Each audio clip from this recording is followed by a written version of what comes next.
Pernah nggak sih kamu merasa perhatian gampang banget pecah dan daya ingat kok kayaknya makin menurun? Kalau iya, kamu nggak sendirian. Nah, kali ini kita akan bedah tuntas gimana sih dunia digital yang serba cepat ini secara harfiah sedang membentuk ulang cara kerja otak kita. Kita mulai dari sini deh. Kamu ambil HP, buka kuncinya, terus diem, bengong, bener-bener lupa tadi mau ngapain. Kalau ini kedengarannya familiar banget buat kamu, artinya kamu lagi ngalamin gejala dari sebuah fenomena yang jauh lebih besar dari yang kita kira. Perasaan blank tadi itu udah jadi pengalaman kita bersama di era sekarang. Ini bukan berarti kamu pelupa atau ada yang salah sama kamu ya. Ini justru respons adaptif otak kita terhadap lingkungan informasi yang, ya ampun, belum pernah ada sebelumnya. Otak kita lagi nyusun ulang dirinya sendiri.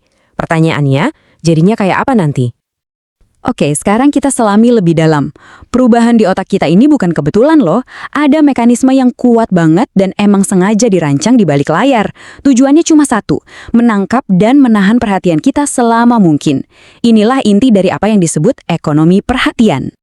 Konsep kunci pertama yang wajib kita ngerti itu ada di psikologinya. Platform digital seperti yang dijelasin di banyak banget studi neurobiologi itu pakai prinsip yang sama persis kayak mesin slot, jadwal penguatan variabel. Kamu nggak pernah tahu kapan bakal dapat hadiah, entah itu like, komen, atau video lucu. Nah, ketidakpastian inilah yang bikin otak kita nagih buat ngecek lagi dan lagi dan lagi. Nah, mekanisme tadi itu menciptakan siklus kecanduan yang kuat banget di otak. Coba kita lihat di slide ini ya. Pas kita dapat notif, boom, ada lonjakan dopamin yang bikin kita seneng. Tapi setelah itu, kadar dopamin kita justru anjlok di bawah level normal, yang akhirnya memicu rasa cemas, bosen, dan gelisah. Ini yang bikin kita pengen banget ngecek HP lagi, buat dapetin lonjakan dopamin berikutnya. Sebuah lingkaran setan yang sempurna kan? Mesin kedua adalah cara kerja algoritmanya sendiri. Platform-platform ini menganalisis setiap klik, setiap scroll, setiap detik yang kamu habisin. Buat apa? Ya buat nyajin konten yang mereka tahu kamu pasti suka. Akibatnya, kita jadi kayak terkurung di dalam ruang gema atau echo chamber. Kita jadi jarang banget lihat sudut pandang yang beda, yang pelan-pelan bikin cara pikir kita makin sempit dan memperkuat bias yang udah kita punya. Jadi apa sih akibatnya semua ini di tingkat biologis? Ini bukan lagi sekedar soal perubahan kebiasaan. Ada bukti ilmiah yang nunjukin kalau sirkuit atau kabel-kabel di otak kita itu beneran lagi disetting ulang. Coba kita lihat aktivitas listrik di otak kita.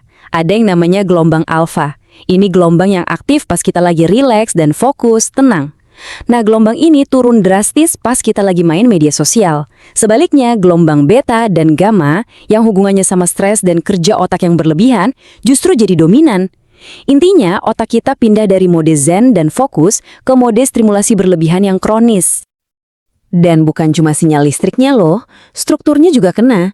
Beberapa studi yang pakai teknologi pencitraan otak nunjukin kalau aktivitas di bagian penting korteks prefrontal kita, ini tuh kayak CEO di otak kita, itu menurun setelah kita main media sosial. Padahal, ini area yang tanggung jawab buat memori kerja, fokus, dan kemampuan kita buat nahan impuls.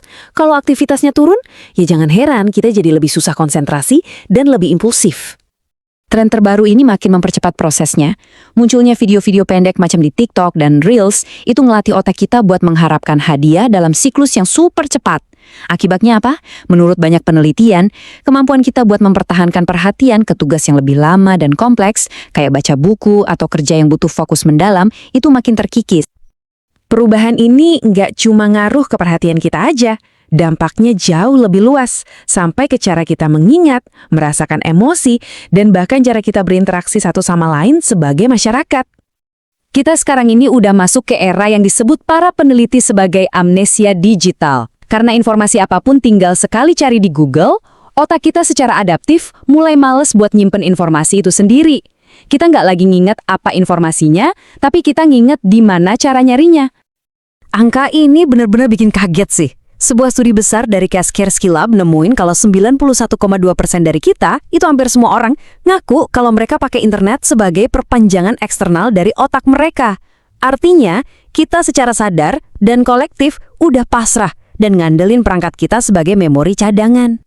Nah, fenomena ini dikenal sebagai efek Google. Istilah yang muncul dari studi penting oleh Sparrow dan rekan-rekannya di tahun 2011. Mereka membuktiin kalau pas kita tahu sebuah informasi itu disimpan di tempat lain, ingatan kita terhadap informasi itu sendiri jadi lebih lemah. Ini pergeseran yang fundamental banget dalam cara kerja memori manusia. Nicholas Carr dalam bukunya yang sangat berpengaruh, The Shallows, berpendapat kalau ini semua mendorong pergeseran dari berpikir mendalam ke berpikir dangkal. Coba bayangin, baca buku itu memperkuat jalur saraf kita buat konsentrasi dan merenung.